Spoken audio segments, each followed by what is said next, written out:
একটা বাংলা কথা আছে, আমি ভালো তো জগৎ ভালো। আমি ভালো তো জগৎ ভালো। আমি ভালো না, আমি অন্য কাউকে কি বলবো? যদি হয় সুজন এক মশারির তলে ৯ জন, ভালো হলে একটা মশারির তলে অনেকজন থাকতে পারে, খারাপ হলে একজনও ঠিক থাকতে পারে না। সে নিজেই লাফালাফি করে চারটি করে তার মশারি সে ছিঁড়ে ফেলার সম্ভাবনা রাখে।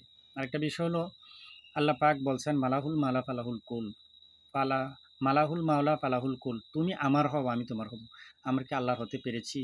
আমরা কি আল্লাহর দিন মানি? আমরা কি রাসূলের আদর্শ মানি? রাসূলকে আমরা কতটুকু ফলো করি? রাসূলের সাহাবাই কেরামকে আমরা কতটুকু ফলো করি?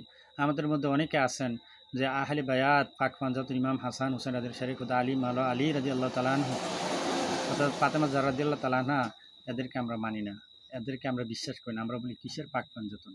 অথচ আল্লাহর নবী বলছেন যে আমার পাক পাঞ্জাতন আহলে বায়াত হলো নূহ নবীর কিস্তির মতন, যারা এর মধ্যে আরোহণ করছে বেঁচে গেছে, যারা আরোহণ করে নাই তার বিপদ হয়েছে, সে মহাপলয়ের মধ্যে পড়ছে। আজকে আমরা নাই, আমরা আল্লাহর এবং সত্য ধর্ম ইমাম হুসাইনের ধর্ম থেকে আমরা অনেক পিছিয়ে আছি।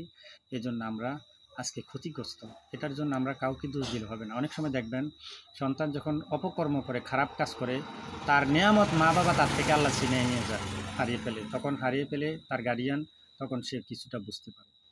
অনেক সময় মা বাপ সন্তানের দরদ বোঝে না, আল্লাহ সন্তান নিয়ে যায়, নিয়ে সন্তানের দরদ কি আমাদেরকে যেই পিতা মাতাকে বোঝার আল্লাহ পাক ধারণা দেন, তারপর আমরা বুঝি না। আল্লাহ পাক বলছেন যে হুদাল্লিল মুত্তাকিন, হুদাল্লিল মুত্তাকিন, তুমি যদি মুত্তাকিন হও তাহলেই তুমি সব কিছু বুঝতে পারবে, কোরআন বুঝতে পারবে, হাদিস বুঝতে পারবে, দিন বুঝতে পারবে। আজকে আমরা তো পরিপূর্ণ মুত্তাকিন মনে হয় আমরা এখন হতে পারি নাই, যার কারণে আমরা কোরআন কি বলে আমরা কি বলি। আল্লাহ বলছে ইদিল্লি বিহি কাসিরা ওয়াদিবি কাসিরা, এই কোরআনের কারণে কেউ জাহান্নামী মানার জন্য, আমল করার জন্য, ভালো করার জন্য, আর এই কোরআনের কারণে কেউ জাহান্নামী না মানার কারণে, না বোঝার কারণে, না ফলো করার কারণে।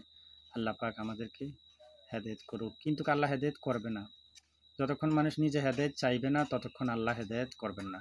হেদায়েত করতে হলে, হেদায়েত চাইতে হলে আগে নিজে আল্লাহর কাছে হেদায়েত করতে হবে। আল্লাহ ইচ্ছা করে হেদায়েত করবেন না, আল্লাহ ইচ্ছা করে সঠিক দিন বুঝবেন না যতক্ষণ না আমি বোঝার চেষ্টা করব।